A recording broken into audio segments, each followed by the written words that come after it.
بسم اللہ الرحمن الرحیم۔ السلام علیکم ورحمۃ اللہ وبرکاتہ۔ دکھ اور پریشانی میں درود شریف پڑھنا۔ درود شریف پڑھنے کے فائدے۔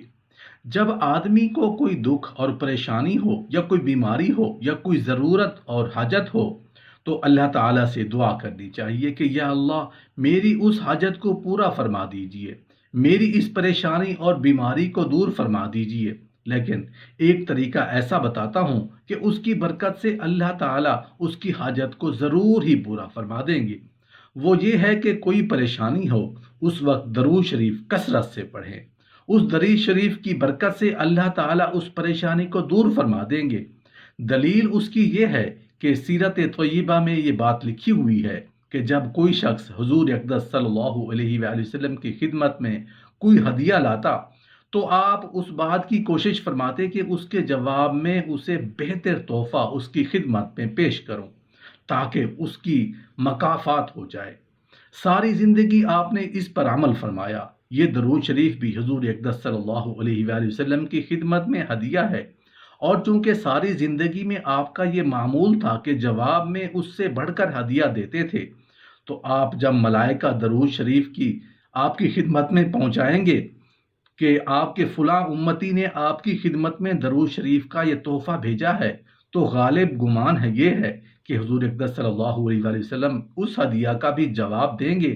وہ جوابی ہدیہ یہ ہوگا کہ وہ اللہ تعالیٰ سے دعا کریں گے کہ جس طرح اس بندے نے مجھے ہدیہ بھیجا، اے اللہ اس بندے کی حاجتیں آپ پوری فرما دیں اور اس کی پریشانیاں دور فرما دیں۔ اب اس وقت ہم لوگ حضور اقدس صلی اللہ علیہ وآلہ وسلم کی خدمت میں جا کر یہ نہیں کہہ سکتے کہ آپ ہمارے حق میں دعا فرما دیجئے۔ دعا کی درخواست کرنے کا تو کوئی راستہ نہیں ہے۔ ہاں ایک راستہ ہے، وہ یہ کہ ہم درود شریف کثرت سے بھیجیں۔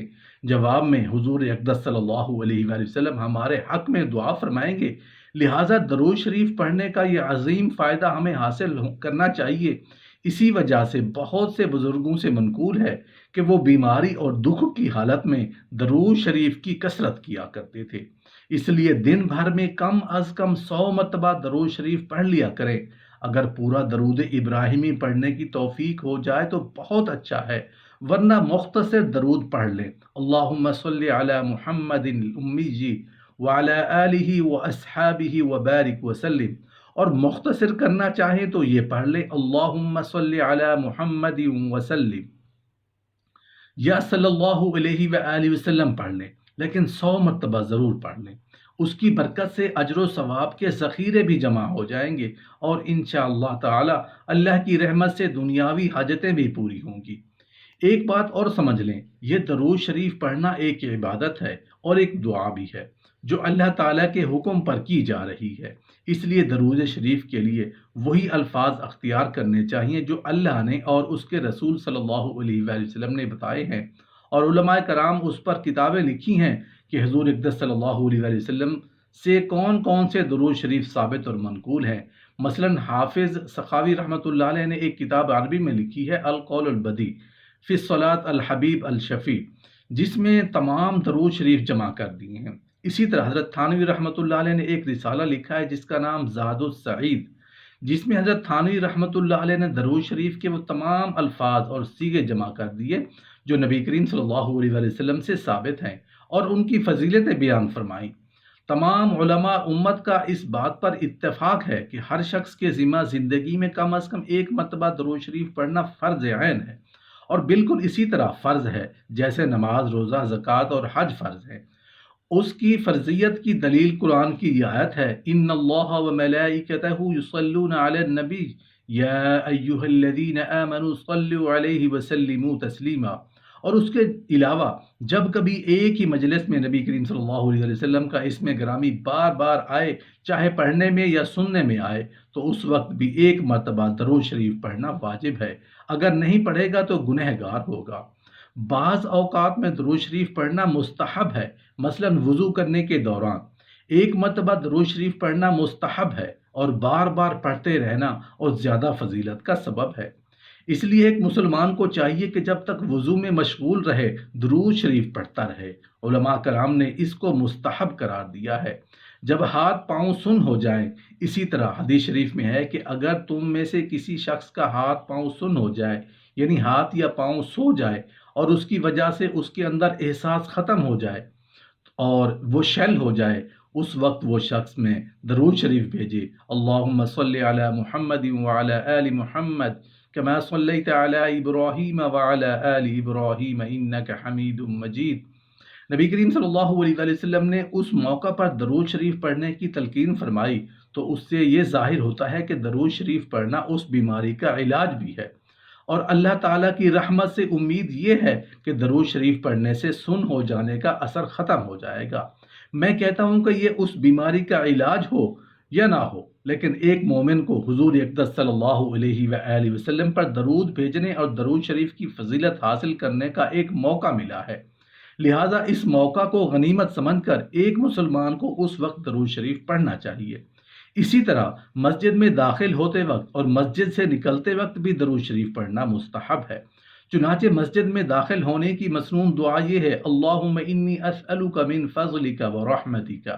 روایات میں آتا ہے کہ ان دعاؤں کے ساتھ بسم اللہ اور درود شریف کا اضافہ بھی کر لینا چاہیے، اور مسجد میں داخل ہوتے وقت اس طرح دعا پڑھنی چاہیے، بسم اللہ والصلاة والسلام علی رسول اللہ، اللہم افتح لی ابواب رحمتک۔